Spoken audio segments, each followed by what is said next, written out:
Mokindur paret sobathu aklamalong football tournament angdung kitipon. Nizang kari banglong lakha ke thom chinthong constituency ke parlu Mokindur paret sobathu aklamalong messen pen football tournament angdung kitipon padu. Mokindur sport committee pen cipatir pi ponalong kadu kawe tim trok an cipati pon. Angdung kiti ke pathu ponalong patikin dok lapen achom ke miang bong pathu pen patikin dok atum gol ke thom pen cipahai pon. Chinthong pen long ki benang kipalia birta malong news.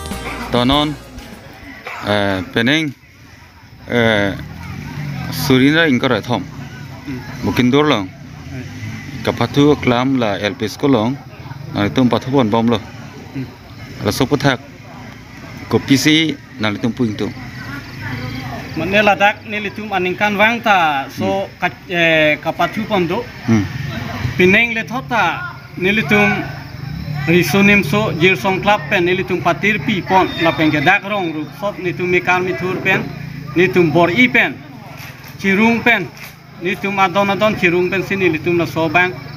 pen ke nitum don rap khaimel la so nitum han nanga cirap dun pen nilitum pini la bang so kapathu mate pumpong long kapathu angdung kiti pini pajut pon lo la so bang so kapajut pon ang tek la bang ke patikin dok yung sport FC alang litum 3 lapen ga adun tu dak achom kimi uve king tu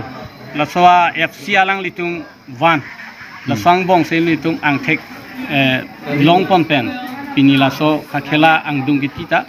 misen pen pajut pon lo tim kon dolo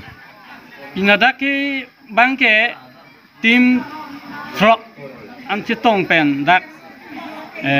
pajut pon tim truk citong pon naladak ni tuming long la ma sapso derchet ma chubok la sokorot apor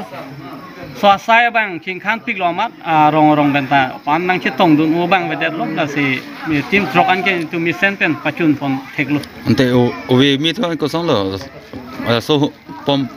kong ka pum kong long la so kinepan ko son la mane than bon ji pachar li ji phan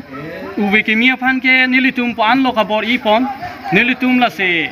kasa long rifari an stame nilitum dak ang ton nang pe than pon thekya phan nilitum la tum han stame nilitum chohang lo alang litum stame son surya kam do sathi o kang si nilitum an atok long pustame nilitum han misen pen non uwe kimi latung pan kuson lo kapathu la soa alang li pan bor ipen non eprang kimi senja pan alang li sonangi ki than pen ing samjin pen pachun pon lo